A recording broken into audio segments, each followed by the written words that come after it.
Hi guys, Jasmine here from Redwood, and this week, instead of a frequently asked question, I'm going to talk about a really important High Court ruling, which I think has kind of been missed and a little bit glossed over in the media.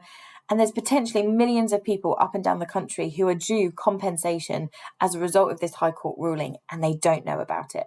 So what's the High Court ruling that I'm referring to? Well, I'm talking about the GMP equalisation ruling from the High Court in 2020. Now, GMP, you've probably never heard of it, but it stands for Guaranteed Minimum Pension.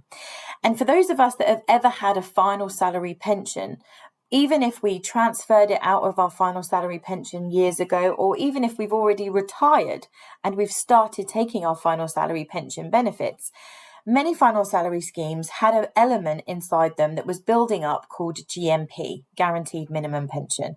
And this was linked to everyone's state retirement age, which, as many of you know, for several years, the state pension was not equal between the genders. Women had a state pension age of 60, men of 65. Obviously, the government then did an equalisation, and we now have the world where we're in today, which is where men and women have equal state pension retirement ages. But this then led to potentially people being disadvantaged in their final salary schemes due to the fact that they were building up and accruing this guaranteed minimum pension benefit at different rates. Women were acquiring the GMP quicker because they had an earlier state pension age at the time, but men were acquiring more benefit because they actually were working longer until state pension age, if that makes sense.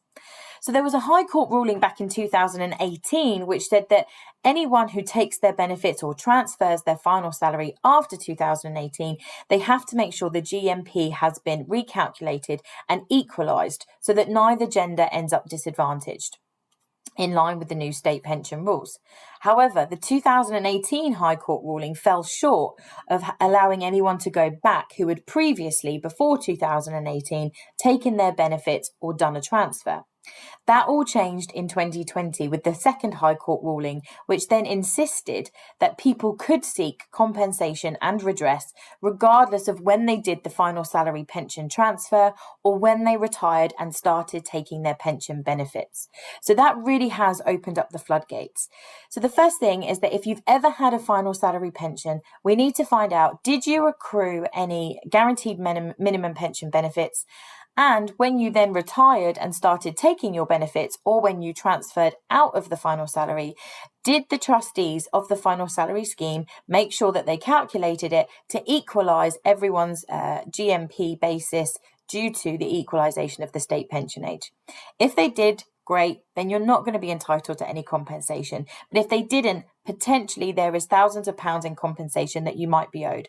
And the High Court ruling set out the basis on which they also need to calculate and add interest to ensure that you're not disadvantaged. We've seen claims of £1,000 up to as much as £30,000. So it really is worth asking the question.